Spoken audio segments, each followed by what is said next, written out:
आणि आपण थेट जाऊयात, गिरीश महाजन बोलतायत। आज सकाळपासून मी जवळपास 15-20 ग्रुपशी बोललेलो आहे। ते आहे त्या ठिकाणी सुरक्षित आहेत, हॉटेलमध्ये त्या ठिकाणी आहेत। काही अडचणी होत्या त्यांच्या हॉटेलमध्ये ते राहण्याचे तिथे बुकिंग होतं, एजंटने केलेलं ते संपलेलं होतं। तुम्ही काळजी करू नका, काही म्हटलं आपल्याला पैसे नाही आहेत, ती व्यवस्था आम्ही त्या ठिकाणी करून देऊ। पण आता जशी शांतता होईल, मला वाटतं एक 2-3 दिवसामध्ये विमान सेवा स्पेशल म्हणून त्या ठिकाणी सुरू होईल।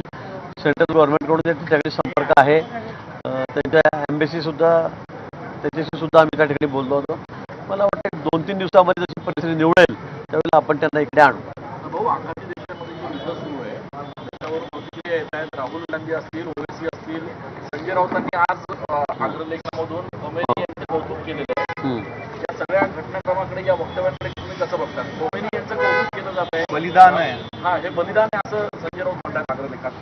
संजय राऊत त्यांना व्यक्ती स्वातंत्र्य आहे, ते काही बोलू शकतात, ते कोणाबद्दलही बोलू शकतात, ते तिकडे जाऊन लढू सुद्धा शकतात त्यांच्याकडून, त्यांना काही लिमिटेशन नाही त्यांचं काही, ते करावं ते त्यांना काय वाटेल ते। पण मला वाटतं अशा वेळी, ज्यावेळी आता जग तिसऱ्या महायुद्धाकडे चाललेलं आहे, इतकी गंभीर परिस्थिती आहे, अशा वेळी थोडं तारतम्य ठेवलं पाहिजे।